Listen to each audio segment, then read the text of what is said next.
Lors de la deuxième journée de championnat, le LOSC se déplaçait à la Beaujoire pour affronter le FC Nantes. Un gros match pour cette deuxième journée de championnat et je vous propose mon analyse. Salut à tous, j'espère que vous allez bien, c'est Kevin et bienvenue sur FM Studio. On se retrouve pour une nouvelle analyse de match et cette fois-ci je vais me focaliser sur la rencontre FC Nantes-LOSC pour la deuxième journée de Ligue 1. J'ai eu la chance de me déplacer directement à la Beaujoire pour assister à cette rencontre et je vous livre mon analyse. On va commencer par la composition d'équipe, puis le déroulement de cette rencontre et on finira pour les enseignements de cette deuxième journée de championnat, aussi bien pour le FC Nantes que pour le LOSC. Pour les deux 11 titulaires, côté lillois, toujours le 4-2-3-1, identique à la première journée de championnat, le style de jeu proposé par Paulo Fonseca avec André Gomes aux côtés de Benjamin André un petit peu plus bas dans le milieu de terrain, le quatuor Bayo, Cabella, Jonathan David et Jonathan Bamba pour animer l'attaque lilloise. Et côté nantais, le 5-2-3, très basique du côté nantais depuis maintenant plusieurs mois. Le retour de Jean-Charles Castelletto en défense centrale qui remplace Denis Sapia. Le milieu de terrain, malheureusement blessure de Moussa Sissoko qui va se blesser pour quelques semaines a priori à l'entraînement, remplacé par Moutou Sami qui va accompagner Pedro Chirivella. Et la petite surprise, c'est Mostafa Mohamed qui va être titularisé en pointe de l'attaque, Ludovic Blas à droite et Moses Simon côté gauche, donc un nouveau trio offensif pour les Canaries. Cette rencontre va très bien commencer pour les Lillois. De la première à la 25e minute de jeu, le LOSC va vraiment prendre le contrôle de la rencontre. Plus de 70% de possession de balles et une première grosse situation côté Lillois avec une tête de Jonathan Bamba qui va finir dans le petit filet d'Alban Lafont.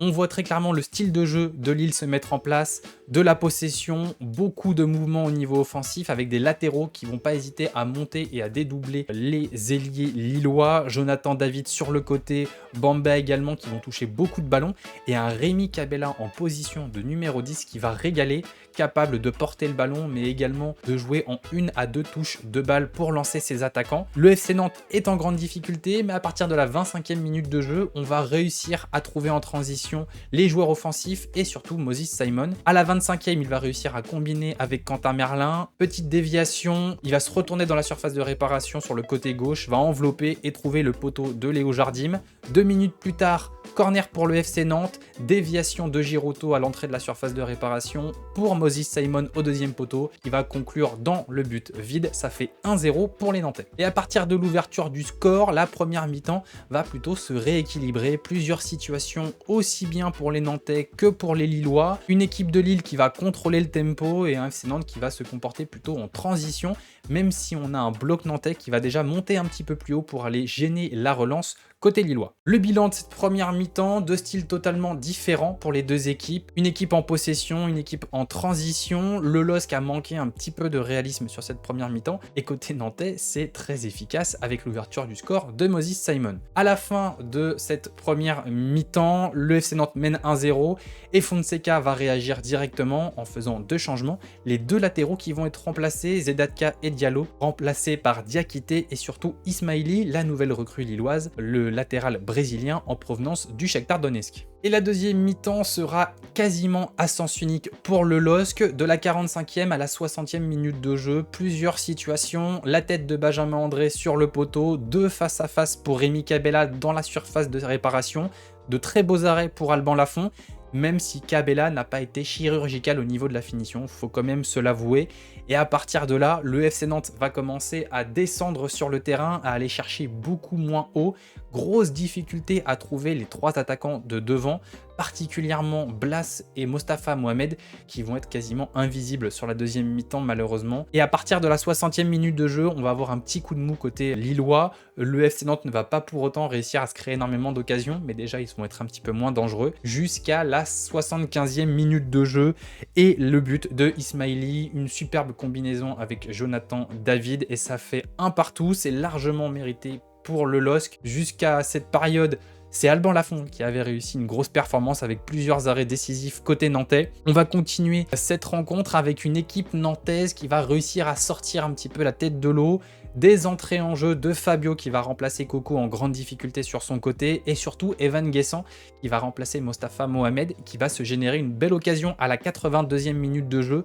très bien servi par Moses Simon, un petit ballon piqué au-dessus de la défense et malheureusement le 1 contre 1 perdu par Guessant face à Léo Jardim. Après, la fin de rencontre sera un petit peu plus calme, on va très clairement voir que les entraîneurs vont faire rentrer des joueurs plus défensifs. Il y aura l'entrée de Denis Sapia côté nantais, de Jonas Martin côté lillois. Ça va se finir sur un 1-0 plutôt chanceux côté nantais. Le LOSC aurait mérité beaucoup mieux. Au niveau des enseignements côté lillois, on arrive déjà à identifier la patte Fonseca, un 4-2-3-1 très intéressant, du jeu vers l'avant, du mouvement, du dédoublement et surtout un énorme contrôle du tempo. Le LOSC qui va quand même finir avec 70% de possession de balle sur ce match-là, c'est quand même très intéressant. Et on voit un déséquilibre offensif assumé avec André Gomes qui va avoir un rôle très intéressant, beaucoup plus de mouvement en comparaison de Benjamin André et il amène cette technicité, cette capacité à recycler les ballons pour obtenir cette fameuse maîtrise recherchée par Da Fonseca. On voit également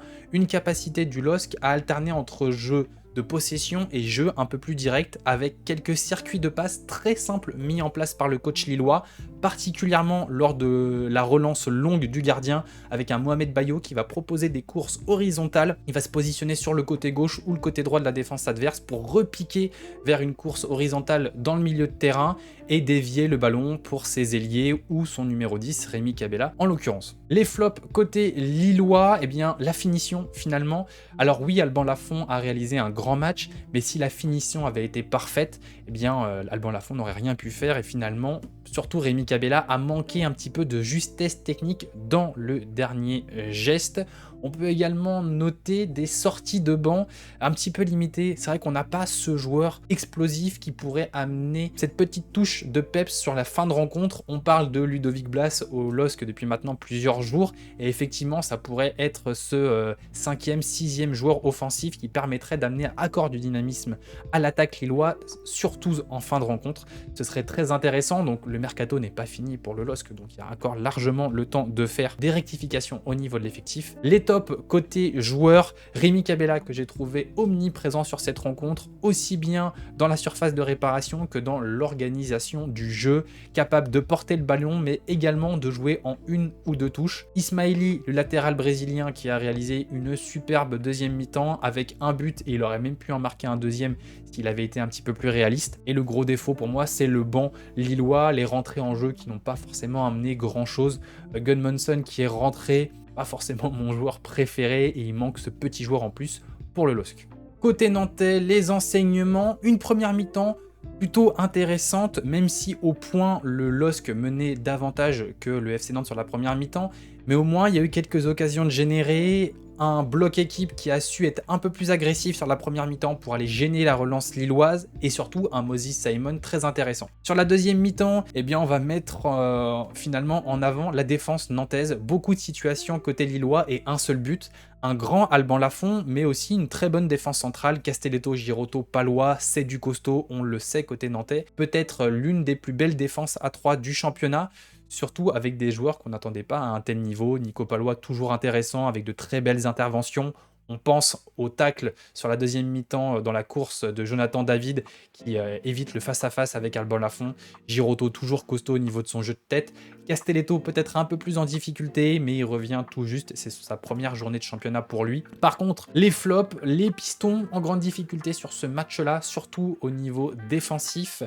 Marcus Coco particulièrement, qui sera remplacé par Fabio, qui ne fera pas forcément un meilleur match que lui. Quentin Merlin sur le côté gauche, eh bien un petit peu moins présent que les matchs précédents, surtout sur la fin de la saison passée. Un peu de mal à combiner avec Moses Simon. Au milieu de terrain, Moutoussamy titulaire. J'ai toujours un petit peu de mal avec ce joueur-là. Beaucoup de bonne volonté, énormément de volume de jeu, mais techniquement c'est quand même en grande difficulté et pas toujours très bien placé. Au niveau de l'attaque, eh bien Mostafa Mohamed a été un peu invisible.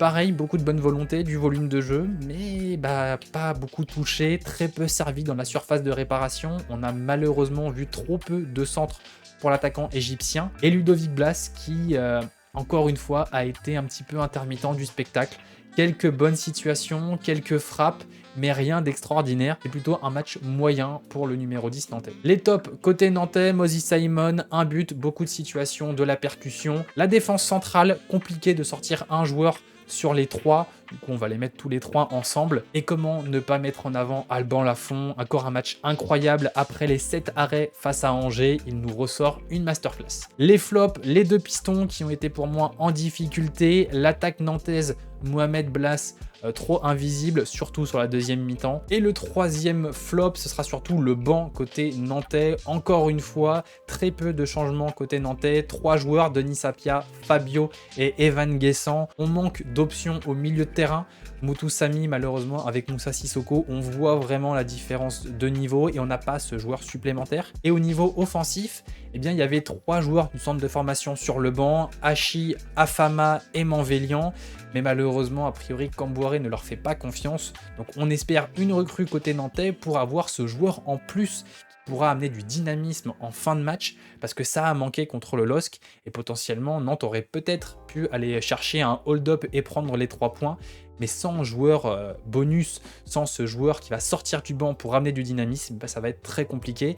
Donc vivement du recrutement côté nantais. Un match nul, un partout qui laissera un goût amer côté lillois. Le FC Nantes s'en sort très bien vu la deuxième mi-temps. Encore une fois, un grand Alban Lafont. Et personnellement, si j'étais supporter lillois, je serais très confiant sur cette saison. On a vu une très belle équipe de Lille. Un FC Nantes un peu en difficulté. Malheureusement, les attaquants nantais ont été dans le dur. Mostafa Mohamed souffre de la comparaison avec Randal Colomwani qui a réalisé une superbe saison l'année passée. On espère du recrutement des deux côtés, surtout côté nantais, pour espérer des fins de match un peu plus débridées. Si ça vous a plu, je vous invite à vous abonner, à liker la vidéo, à me rejoindre sur mes différents réseaux sociaux, Twitch, Twitter et Instagram. Je vous mets tous les liens directement en description. Je vous souhaite une bonne semaine et je vous dis à la prochaine.